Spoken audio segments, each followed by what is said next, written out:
Ich nehme dich mit in eine sternenklare und kalte Nacht. Die Sterne glitzern und funkeln an dem Himmel. Unter dem Himmel wärmen sich Hirten am Feuer, während sich die meisten Schafe von ihnen zum Ausruhen am Boden gelegt haben.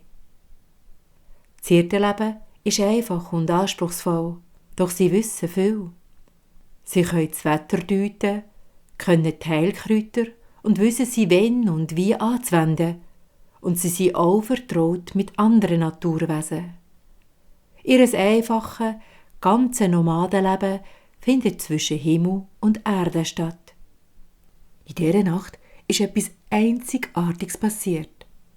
Während die Hirten da gesessen sind und sich am Feuer gewärmt haben, hat sich oben in dieser dunklen, sternenklaren Nacht plötzlich ein grosses Licht gebildet.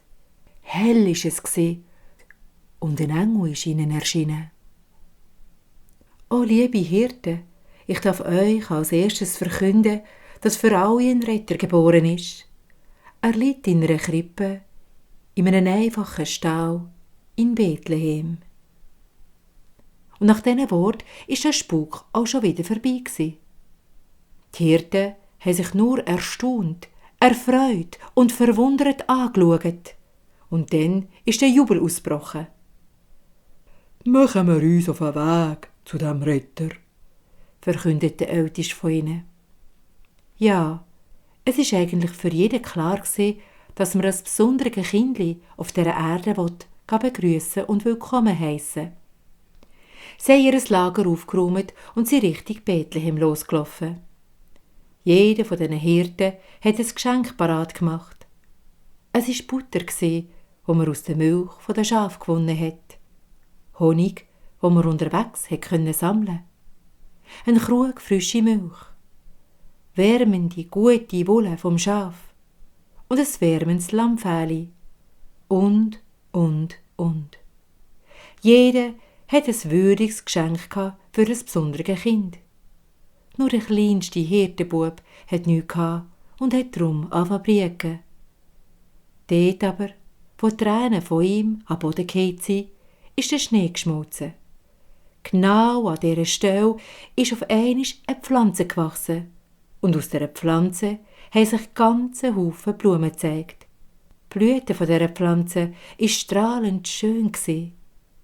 Der kleine Hirtenbub hat noch nie so wunderschöne Blumen gesehen.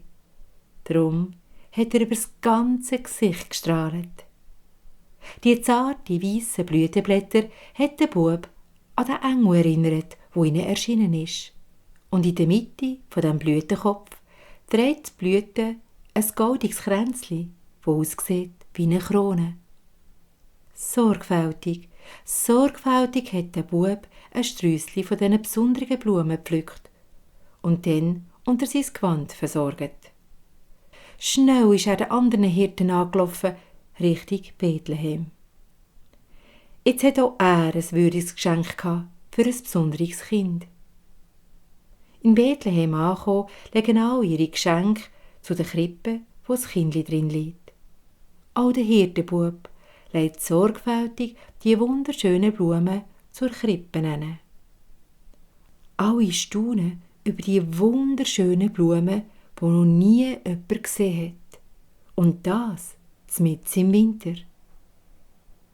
Seitdem blühen die Blumen jedes Jahr um die Weihnachten herum, dann, wo das Christuskind auf die Welt gekommen ist. Und darum hat die Menschen dieser Blumen den Namen Christrose gegeben.